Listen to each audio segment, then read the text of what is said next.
You just be quiet, Isaac, and don't say anything for the rest of the podcast. That's some Plexicoburrus unluckiness. It lends to your point. Why does it lend to your point?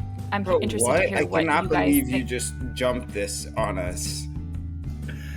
We're having fun, guys. We're having fun. Let's go beyond the first page. Let's go beyond the first page. Welcome back, second pagers. This is Beyond the First Page podcast with siblings Phoebe, Phil, and Isaac. I'm Phoebe. I'm Phil. I'm Isaac. And this is Club Meeting 22, Things Fall Apart by Chinua Achebe. Before we get started, as always, this is a reminder to follow us on Spotify, Instagram, YouTube, wherever you are listening to this podcast. And also, if you like this podcast, please feel free to give us a 5-star rating. We also talk about spoilers and major plot points from throughout the book. So if you don't want Things Fall Apart by Chinua Achebe to be ruined for you, really recommend that you read the book first and then come on and listen to the discussion that we have. So if you're new here, we typically try to have a little bit of a conversation before getting into talking about the book, really just to get our listeners into the topic. And sometimes just if a book has been super deep or challenging, to provide a little bit of levity to any of our topics and conversations. So we got a comment from a fan about what books they should start with. It's a little bit overwhelming if you're new to the podcast and you're hearing all these different books we're reading, plus more we're recommending. And so we wanted to do, since it is getting closer to the end of the year, even though it is only October, we want to do maybe a year in review. So if you're new, you know a couple of the books that you should pick up right away and read, and then maybe a couple to avoid. So Isaac, do you want to give us your top 3 books of the year, and then maybe one you wouldn't recommend to our listeners if they're thinking about reading it? Yeah, so my first 3, the first one was Foster by Claire Keegan, was my favorite one we've read so far. I gave it 3 stars. Number 2 is The Casual Vacancy by J.K. Rowling, also gave it 3 stars. And then number 3, There by Tommy Orange, a contentual 3-star for me, but I thought it was a pretty good read and discussion on our part. So I think those were the only ones I gave 3 stars to for the whole year so far. The one that I would say to avoid to read would be my inaugural podcast, My Sister's Keeper, which I can't remember who the author is, but Jodi Picoult. Yes, yeah. Don't read that one. Those were good, Isaac. Those are good. Phoebe, you want to go next? Because I just know there could be a chance we say the same 3. So but I have a third one that's variable. So yeah, so I will say this is also a sore topic, but one of the books that was my favorite was one that we read without Isaac because we were jerks and left him off the podcast. he had to earn his spot on the team. And he surely has. No, that one was, now I can't, The Rosie Project. And that was by Graham Simpson. And that was a really good one. I liked that one a lot. I would also recommend The Heart's Invisible Furies by John Boyne. I thought that was very good. One I would stay away from probably would be Doppelganger by Naomi Klein. Okay, I'm glad that I let you go because I would have had the exact same recommendation, so they would have just heard the same thing twice. But I think that my 3 are, I think number 1 would be Casual Vacancy, number 2, Foster. I think my third one is just a little bit different than Isaac and Phoebe's. I really, really enjoyed A Natural History of Dragons, and it's because I probably have read the series. But that was like my sort of special take. Also would definitely agree with all of their stay away from. I would add The Women just because I think that the worst thing is being disappointed. And I think that the other ones like aren't that hyped. But I think The Women is very, very hyped and super disappointing. So yeah, those are mine. Yeah. Okay. And that doesn't really get us into Things Fall Apart, but that was a fan request. So we wanted to take a minute to summarize that. I hope that gives our listeners a little bit of a roadmap when it comes to our book list for the year. And as I said before, it's getting shorter and shorter. So we'll have another wrap up as the year closes out. But as of this date, that is our recommendation to our listeners. And without further ado, let's do Things Fall Apart in 60 seconds. Okay, so this is Things Fall Apart in 60 seconds. Okonkwo is a revered warrior and prominent figure in his village of Igbo people. He has escaped the shadow of his lazy and unsuccessful father and made a name for himself as a warrior and farmer. However, some unlucky things begin to happen to him. First, the village elders determine the boy who he has been raising in his household, who is actually a captive from another village, is to be killed, even though Okonkwo has raised him as a son for many years.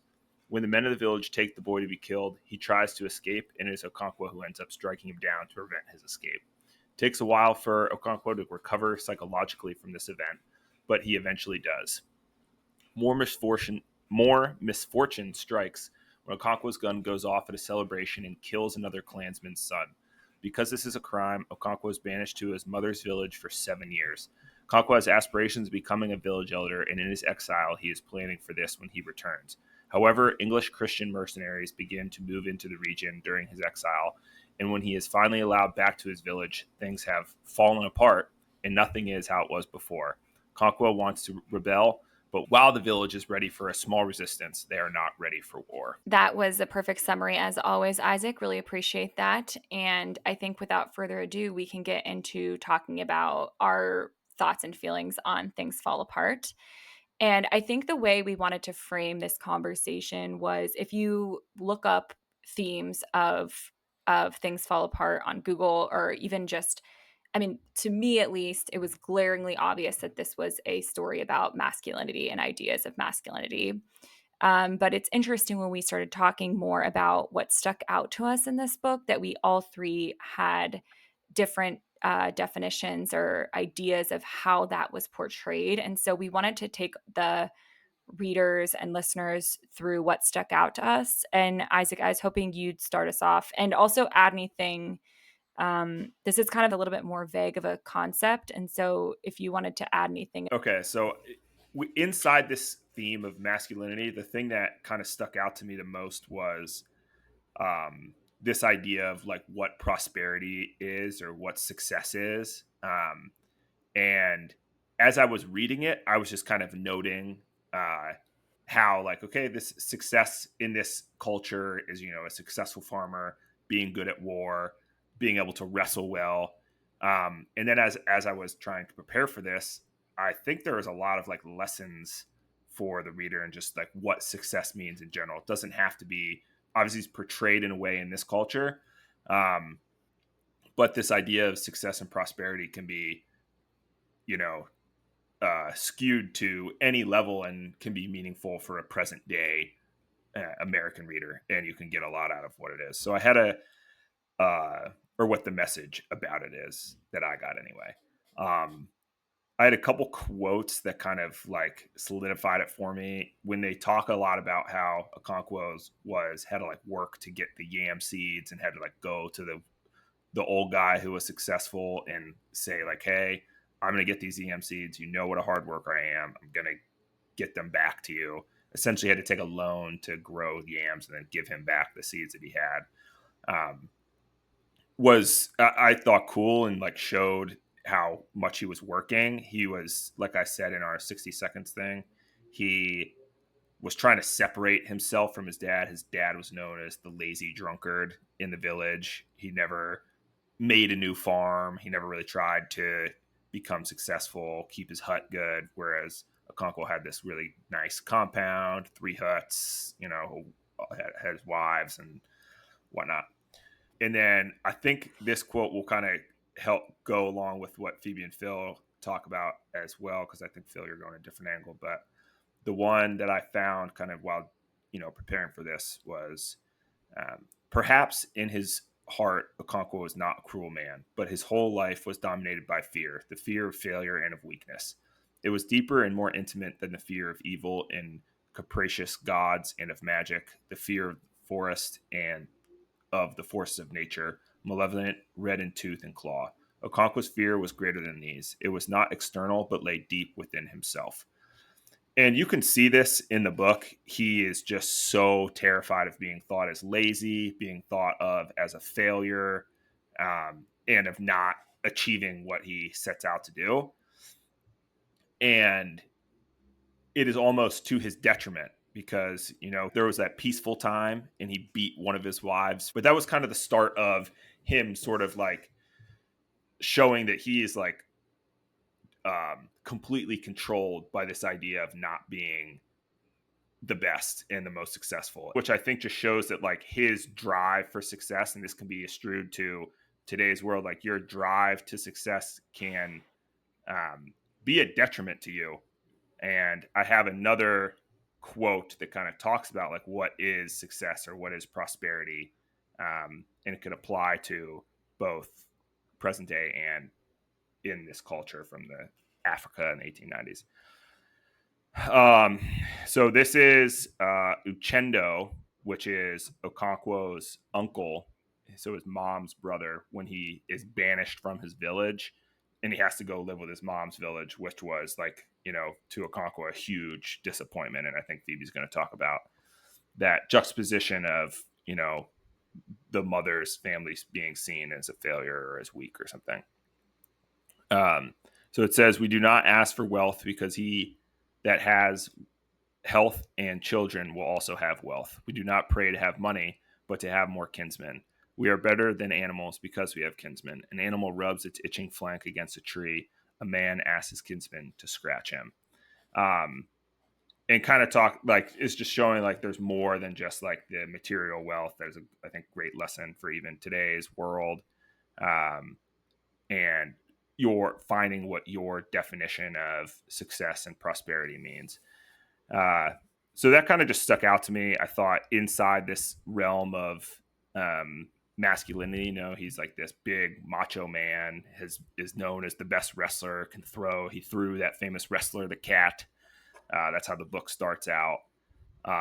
He's this successful farmer, but he's kind of lost in what this actual success means, and has put himself in a position where it is now a detriment to himself.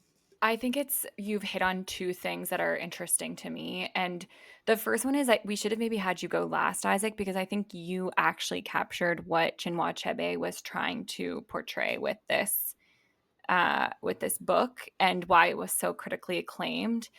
Because he was basically, from what I understand from reading a little bit about this online, is he wanted to take away African literature from the colonial concept of prosperity, of success, of the way of life. And I think you're hitting on that, but maybe in a different way than he intended. You're seeing it as, I guess what I'm hearing from you is you're seeing it as he kind of had a skewed idea, but maybe in his culture he had the right idea, and that was Chinua Achebe's point. Or, and I think Phil's going to talk a little bit about this later, is maybe he was also an anomaly within his own culture. I guess I'm curious what you guys think about that, because that's kind of getting at a deeper level. Like you're pointing out, Isaac, the prosperity aspect, but what is that? What was the point of that? And I guess digging a little deeper, what did that really mean to you? And maybe what do you think it meant? What did Chinua Achebe mean by it? To me, I think it's just a lesson, or doing research on this. A lot of this story is supposed to be in Proverbs and whatnot. So this story itself could be a proverb of different things. Like a little bit of proverb inception. But look, I think Okonkwo is a great character to look at and be like, and you talk about like what makes it a classic. We've talked about that before. Like this is a timeless example of work hard and go after something that you want, and you like bad things are going to happen to you. You have to persevere and get through it. That's what you got out of this book? No, that's his character, Okonkwo's character. Just for this segment of the thing. Okay. That I'm talking about. Honestly, maybe I did. Like, he worked hard. He, did not let his starting position deter him from going after what he wanted. Yeah, but then at the end, I think there was definitely a different message. Like, I don't want to like push that aside. And I don't think you're meaning to, Isaac, but like the white man coming in and completely uprooting Oh, yeah, everybody's yeah. way of life to the point where he felt like it wasn't worth living. This is all like pre Yeah. that. I think we should just specify. Yeah. 100%. But you can take this message of like the idea of prosperity and bring it to the end. Like, the white man's missionary, that idea of prosperity was very different. Yeah. Phil, what did you think about that? I mean, I don't think I got that out of the book. I can definitely see where Isaac is getting that, and am not saying he's wrong, but would not say that I personally um, got a lot of this idea. I think in the quote that you brought from his uncle, that quote is very similar to a quote that I'm using. And I do agree with that point, I guess.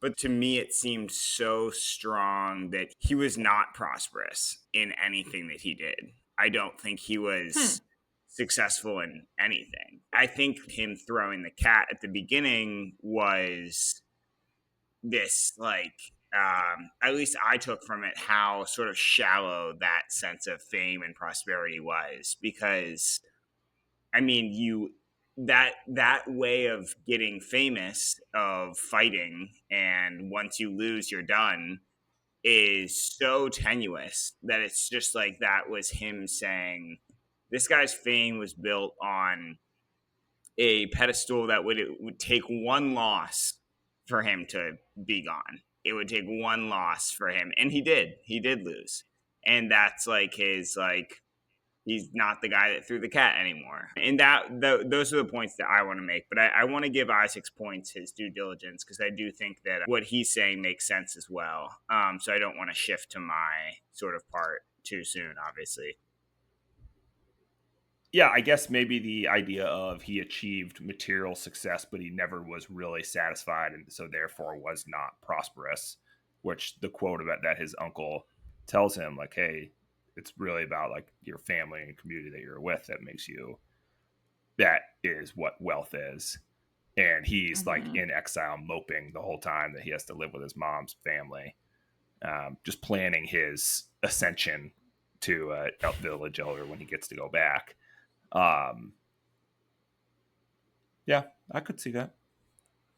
I just still don't know how for either of your guys, like what you're saying, like, and maybe our point is we're not talking about colonialism in this podcast. Like, that is an obvious thing that happened in the book was that I think was probably negative, was intended to be negative and is negative, that happened that ended up making him kill himself.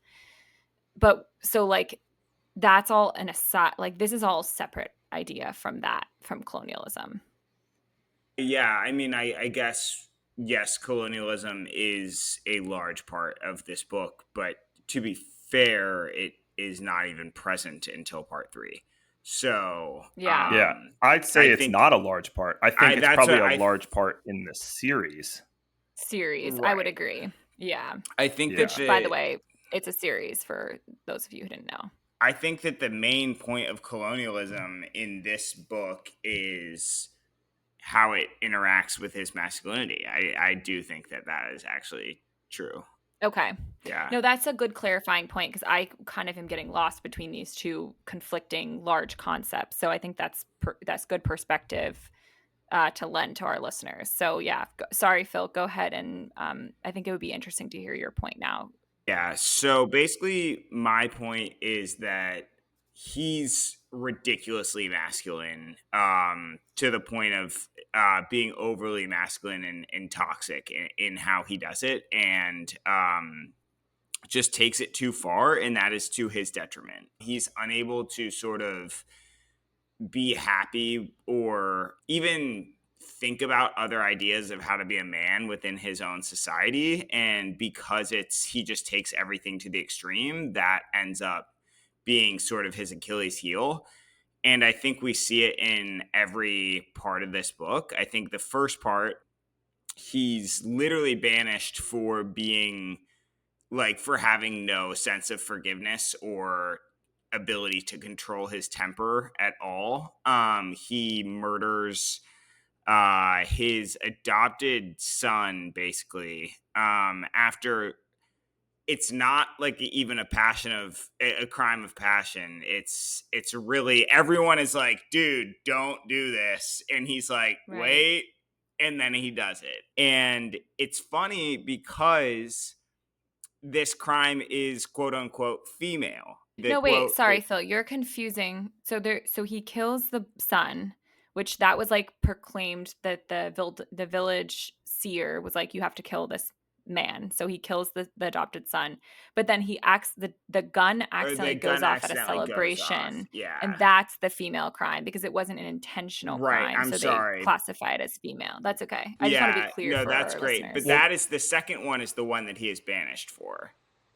Correct. Yeah. Yeah. Okay. Yeah. So I basically think that this crime that he was banished for at the beginning was sort of ironically quote a female crime. So when the gun goes off and it kills it's the dead man's had a son, and it was just basically like a random shot. And it says the only course open to Okonkwo was to flee from the clan. It was a crime against the earth goddess to kill a clansman, and the man who committed it must flee from the land. The crime was of two kinds, male and female. Okonkwo had committed the female because it had been inadvertent. And that's sort of just like this sort of ironic twist that his crime, after so much trying to be a manly man, was female. The second part, and I don't have to make this one too long because I do think Isaac covered it well. But it was actually sort of in the same, and it was at the end of his exile. So the book is split into three parts, either before his exile, during the exile, after the exile. And my point is to prove that sort of what got him in trouble or why he was a failure at all three parts was because of his overly masculine. So for the second part, it is the same uncle, this sort of wise uncle that's talking to Okonkwo. And what happens at the end is to celebrate him leaving and the end of his exile, he throws this lavish party that is just like so over the top that this village elder basically says it. He's like, this party is super nice. Thanks for all this food. That is super unnecessary because the point of this whole thing is kinsman and clan, and you made a point to get to know none of us. And I'm actually like, existentially, this party made me worried about your generation. So like, take that as you will, but like, wow, this is too much. And I think that that's sort of like that he didn't get that with he didn't get success with his mother's clan. He then goes back to his original clan and goes and just completely screws things up. I mean, he does not help the situation at all. He ends up killing himself, which is in so many cultures, and it appears to be sort of shameful in this culture as well, just sort of the Right. epitome of shame. But he doesn't do it for a cause. And I thought sort of the utmost disrespect was the apathy inside the white man's head, that at the book ends with as he walked back to the court, he thought about that book. Every day brought him some new material. The story of this man who had killed a messenger and hanged himself, he's talking about Okonkwo there, would make interesting reading. One could almost write a whole chapter on him. Perhaps not a whole chapter, but a reasonable paragraph at any rate. And that's sort of how it ends. Like this maybe could be a paragraph in this guy's book. So like all of this unhappiness brought about from Okonkwo being just so excessively masculine gets a paragraph, and that's it. And I thought that was just like, this is not the way that he's acting is not leading to anything. And like I would argue that I would say it's not as bad as his father being a deadbeat, but In the grand scheme of things, not much better too. So I want to summarize what you're saying and then compare it to Isaac's, because I think you kind of felt like you had a conflicting idea. I'm not sensing that as much, but basically you're saying throughout the book he had opportunities to be quote unquote prosperous, or what this culture would describe as prosperous. However, because he was overly excessively masculine, even compared to, so like, just saying, obviously today there's a very different definition of masculinity in America as what there was in 1890s in Africa. So that is obvious, but just I think it needs to be said. But you're saying that even in his own culture, other men were saying and feeling that he was not acting in a way that a man should have been acting. Yeah, I Um, think that he was very evidently not like he couldn't be a paragon of culture after being like, just obvious to me seems that being banished and then hanging yourself is not a successful idea of whatever a man should be. right. So basically, what you're saying is there's this chance for prosperity, but due to this over excessive masculinity, or being what he just thought would be masculine, he's never prosperous throughout all three parts of this book. And so then with Isaacs, he's just, I think, more from what I'm taking away from him is he just, the entire theme of prosperity bled through to him, and so that I think that it was different than what we would maybe describe as prosperous now, but he had this obsessive idea of prosperity. So I think you make a good point, Phoebe. I don't think Isaac and I are like directly conflicting over No, any I large think things. I think we're you just identified two themes in the same vein. No, right. I I don't. think Like we're Isaac saying, overall, I just felt that this was about prosperity. And Phil, you're saying he wasn't prosperous because he let what he thought the idea of a man should be get in the way of being prosperous. Like he was too concerned with appearing manly. yeah. So what was your take, Phoebe? Well, so I want to say one other thing, because I'm still like, I know we delineated that colonialism was not really, like, I we're don't not think we've discussing, like, delineated obviously it's a anything. I thing. think that you can take different Okay. things away from a book. I think that Yeah. what we thought it was like, we thought that it was its importance to the book was directly proportional to its sort of inclusion in screen time. That could not be it. I mean, Yeah. that's not true for. I mean, think about Harry Potter, Half Blood Prince. Who's the main character? Probably Snape. Not screen time. So like, Yeah. So I guess then, like, for Isaac to say the adaptability piece, you struggle, because I agree with you, Isaac. He wasn't able to adapt, but then it's also the colonialism thing comes back, because it's like, is it, Yeah. he is the person living there. Is it his responsibility to adapt? And I don't think it is, but I think that the first pastor or the first missionary that came in did adapt. He gave the land, he took the land that they gave him. The tribe he was living with at the time were amicable to them taking this bad land that they didn't want, and they were fairly amicable to allowing people who were not as welcome in their community join the Christian community. I'm not saying that's a perfect scenario, and I'm not here to talk about, what's a good solution to colonialism, because I don't think anybody can say that, but that seemed more amicable and peaceful to me, and everyone in that situation gave and took a little bit. But to then you just be, I guess, it's like, does he have to be adaptable to them coming in and beating him, like wrongfully imprisoning him and beating him? Where does the adaptability stop? And maybe that's also a point this book is trying to make. I don't know. Yeah, I think yeah, no, I I think think you're right. That he didn't have to adapt to his culture being taken over or not, but I mean, he hung himself because he wasn't unable to adapt even to his other village people, like the other people in his village being like, we're not going to just kill these people right here, and we're going to look for a different thing. He like cuts this guy down and turns around, and the Yeah. rest of them are like, whoa, we were not Why did you ready do for that. this? Yeah. Yeah. That is where I think Yeah. the inadaptability is. That's a Okay. great point, Isaac. Yeah. Yeah. Great points. Very interesting conversation. I think your two really tied in together. Mine is kind of an outside. I mean, it's still along this theme of masculinity. It's an outsider. We don't have to talk about it too much, but I wanted to share this passage. Really, it's honestly just like a shout out to the moms. And it just really stuck with me. So I'll read it to all of you. And if you guys have any comments about how this ties into the thread, happy to hear them. But this is the quote. Then listen to me, he said. This is his uncle talking. This is Okonkwo's uncle, his mom's brother, talking to him when he is exiled. Then listen to me, he said, and cleared his throat. It's true that a child belongs to its father, but when a father beats his child, it seeks sympathy in its mother's hut.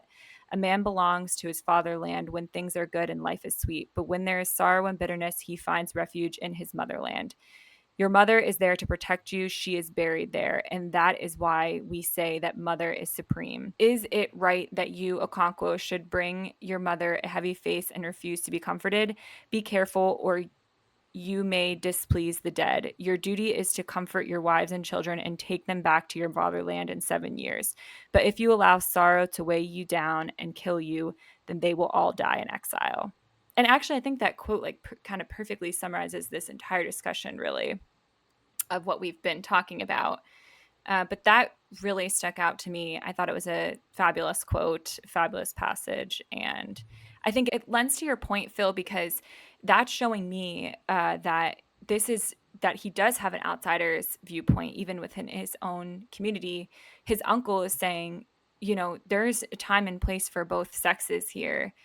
And you're an extreme right now, buddy, and you need to bring it back in. And also, it's talking to Isaac's point of prosperity is if you don't flip the switch here, you're going to die. And everyone that is relying on you, because that is your cultural way, is going to die as well. So yeah, just I really like this passage and it spoke to me a lot. Yeah, I think that this actually is a really good passage to illuminate a little bit of what both Isaac and I are saying in a completely different way. So I was thinking that this is just such a good example that he goes to, so he's stuck in his motherland for 7 years and he knows that's a reality, right? Like he knows that's going to be it. And Isaac said before, he spends this entire time planning on how he's going to be an elder back in his fatherland and Right. just not being a member of the community, like not being as sort of attached as he could be. And my idea is he's just sort of eschewing, yeah, like this is a masculine thing. I mean, it's sort of a chip on your shoulder. Like I am meant for my fatherland. I'm not going to try to be a big boy in my mother's land because it's my mother, and I'm not a woman, so I'm gonna go do this. And it's just a Yeah. little bit like Isaac was saying in his quote. He goes through this bad luck in his fatherland at the beginning, where he loses all this yam harvest. He takes up on a credit. I mean, a gun goes off in his pocket and kills a guy. Like, yeah, that sucks. That's some Plexco Burris unluckiness. But like and then the final, he comes back into a situation largely out of his hands, but still proceeds to make it probably worse. And if he would have just maybe been a little bit more okay, maybe my motherland is the place where I can be. Like maybe being surrounded by my feminine family is where I'm meant to be. He probably would have lived a way more successful life, and been more prosperous by everybody's definition of the word, but especially the one in their sort of definition by their community. So Yeah, very interesting discussion, you guys. Yeah, I guess kind of like going into our ratings because that does, because it is a series. I'm curious if you guys would read the rest of the series, if you liked the book, what your rating would be. And just to remind our readers, 1 star is good book, nothing special. 2 is you'd recommend this book to a friend, great book. And 3 is would read this book again. 0, we hate the book. So, Isaac, what was your ranking? I think it was 2. I'd recommend this to anyone who likes to read. It is like pretty famous, so it's another one of those that's just like, this was a good read, and it is pretty iconic as far as, like literature goes. So read it. Mhm. Yeah, it's a unique perspective. I think at the point of my life now, I would say it's a 1, but it would be one that I would push to, like, everyone should read a book like this, and I think that, like, the books that people have been reading, at least in high school, I think this could probably replace The Scarlet Letter. That one, maybe. Like, The Crucible. We can get rid of that one. Just, like, the dumb ones. And I think that this one, I would say this should be a classic more than The Lord of the Flies, for example. Yeah. Um, Yeah. and I think that, like, this is a book that the only way I would give it a 2 is because I know that the American education system just hasn't given this type of narrative its due course. I think it's Yeah. probably not the best of this sort of narrative, but again, it's just so underrepresented that I think that reading it is a necessity. So I'm gonna say Yeah. 1, but it's a very ambiguous 1 and 2. Yeah, so I'm embracing the point system here, the like a 1.85. We definitely need to reevaluate the hell out of our rating system. Yeah, but you know what? This is a work in progress to Sure. all of our For listeners. next So, year. and I do think and I think the conversation earlier helps a lot of like, here's what we really liked that you should read. But anyway, so yeah, 1.85. I think Phil, exactly what you're saying goes into what I would recommend if you like this book. So I know a lot of people do read Beloved in the school systems, and I think Beloved would be a great book to read if you like this book. Now, obviously, if you're on the book club, you've already read Beloved. So I would also say Their Eyes Are Watching God by Zora Neale Hurst. And that is a book that also really sneakily, I think, is revolved around this idea of masculinity. And so I would definitely say if you liked Things Fall Apart by Chinua Achebe, I would recommend either of those books. Phil, what about you? I think mine are just based on sort of the vibes of this book, which is just something completely different, entrance to a different culture. And it's Shogun by James Clavell. They just made a show about it, so it's pretty famous.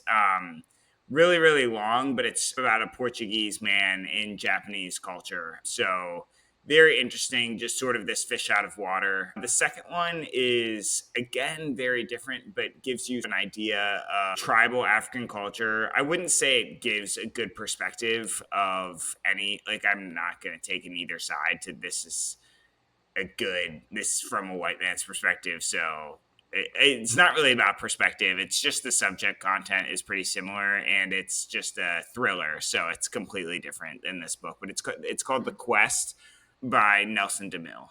Okay. Cool. And Isaac, what about you? So I actually went more like I read this like as I was thinking about it more as like a a fictional self-help book close to it. So I had The Alchemist by Paulo Coelho, I think is how you say it, but which I read for like a leadership class. But similar vibes. I think got that's a from good that. one, Isaac. Yeah. Yeah, I would agree. Cool. Okay, so before we go, we always like to discuss what we will be reading next time. And for November, we will be reading My Name is Red by Orhan Pamuk. And Phil, would you just read us a little bit about what that is going to be? Yeah, so the Sultan has commissioned a cadre of the most acclaimed artists in the land to create a good book celebrating the glories of his realm. Their task? To illuminate the work in European style. But because figurative art can be deemed an affront to Islam, this commission is a dangerous proposition indeed. The ruling elite must therefore not know the full scope or nature of the project, and panic erupts when one of the chosen miniaturists disappears. The only clue to the mystery or crime lies in the half-finished illuminations themselves. Part fantasy and part philosophical puzzle, My Name is Red is a kaleidoscopic journey to the intersection of art, religion, love, sex, and power. As someone who started this book and is about a quarter way through, I think it's really helpful. This is one of the books that you're actually not going to be able to follow along on SparkNotes. It's this book won this guy a Nobel Prize, so it's not like a just backwater book. but it's not a popular read, and it was just recently written in 2000. So it's not one where, like, if you're confused, you'll be able to go back. I would read, but also that means that you're not going to really spoil it for yourself, because it's like really hard to actually find a complete summary of this book. I think it would be really helpful for people to read how is this book written, because it's written it's every chapter starts with I am blank blank blank. So I am a dog, I am the butterfly, which is the name of this guy, and that's who narrates the chapter. Mm-hmm. And it's just like that's how the story is told. It's extremely confusing, especially on audiobook, if you are listening along and then like you realize that the narrator is now a woman and you're like, I have no idea what's happening right now. Yeah. So would definitely recommend not audiobook at first, or know what you're getting into if you're going to do audiobook. Yeah, that's less confusing to me than when they're talking about the names of the sultans. It's kind of like they list out some of the previous genealogy at one point, Yeah. and that really lost me. But now I'm getting into the plot, and it is actually picking It's up. actually and it's quite very, yeah, it interesting. picks up pretty Yeah. quickly, which is nice. Yeah. So, anyways, that is what we will be reading next time. Phil, thank you for that summary. And just to remind everybody, please call someone that you love, tell them that you love them, tell them about a good book that you have recently read. Maybe it's Things Fall Apart by Chinua Achebe. And until we talk again, stay classy, second pagers. We'll see you later. See you guys. Bye, guys. Let's go beyond the first page.